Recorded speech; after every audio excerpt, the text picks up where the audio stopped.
all your KPIs. Then we teach you how to speak, how to get on media. And the ones we like, we'd invest in.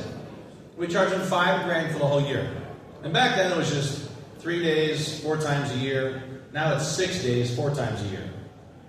And 07 a venture fund, and then 08 a mastermind, and then 09 the inspiration conference. I began to train speakers to sell from stage.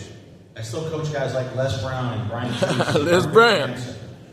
And then in 2012, I was approached by a group called the Small Business Expo. Nice. And they wanted $1 million. Sweet. And they had 2 events in New York, 1 in LA, and they were kind of small at these shitty hotels. And I seen in them an idea that we could help small business owners. And they could bring a lot of small business owners to these live events. And I said, I'll invest in your deal, but no more hotels, only convention centers. And we teamed up with a group called the Javits Center in New York, and the Dallas Convention Center, and the Austin Convention Center, and the Denver, and the LA. And within 5 years, we had 100,000 attendees a year. Nice. We brought on companies like American Express, and Google, and AT&T. And the greatest sponsor we ever brought on, write this down, was a group called Shark Tank. They didn't pay us to sponsor, they would do their tryouts at our events. That makes sense. So we would call the news station the night before and say, Shark Tank is having their tryouts. You guys should all come out in the morning. There would be a line around the Javits Center.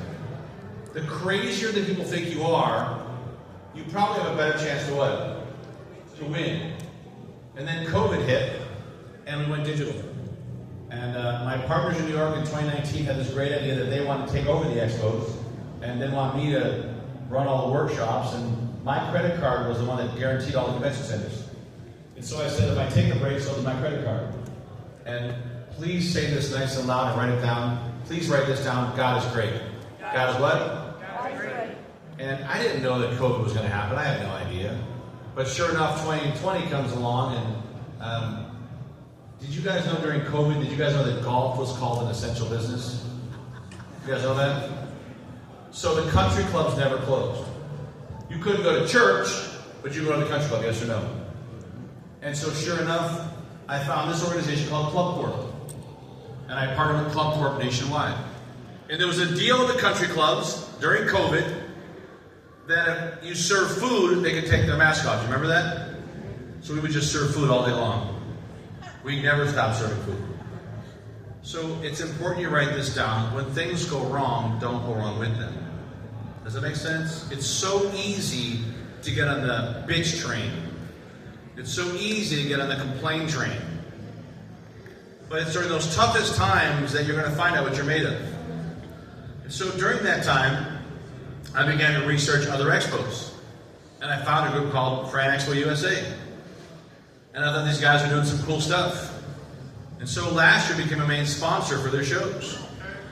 And now we're investing in franchises. So if you guys have a franchise you want an idea of my investor for, come talk to me about it. We're launching a new one here called Romance. It'll franchise in the next 60, 90 days. It's a restaurant at the World Trade Center, New York. We're opening one in Vegas in less than 60 days. But I've never been more excited about investing in small business. I began to coach guys like Bobby Kennedy. I began to have people like Pam Bondi and your Attorney General Ken Paxton speak at some of our events. And so what I think most people don't realize is that you belong in every room. Is that clear? Yes, sir. Do not ever let someone discount your presence. So before I dive into what it takes to build a 7, 8, or 9-figure company, I'm going to let you guys ask some questions. But I will tell you, of all the things I've ever done, you guys, there's nothing better than raising good kids. And I'm sorry I don't have my slides. I usually have some slides of some of this stuff, but it doesn't matter. At the end of the day, can we give the moms in the room a big round of applause? Come on, give it for the moms. They deserve it. But what questions do you guys have? You guys can ask any question you want about scaling a business, launching a business, going public, closing a company. I've been involved in more than 50 IPOs, so there's not much I haven't seen. I travel all over the world, and I speak to audiences of from 5 people to 25,000 people. Go ahead, question. You speak a lot about staying in the rooms. Or we heard a lot today about staying in the right rooms. What advice can you give to the newer business owners about having to go through a lot of the wrong conversations to get to the right conversations? Yeah. So how many guys want to make this next year?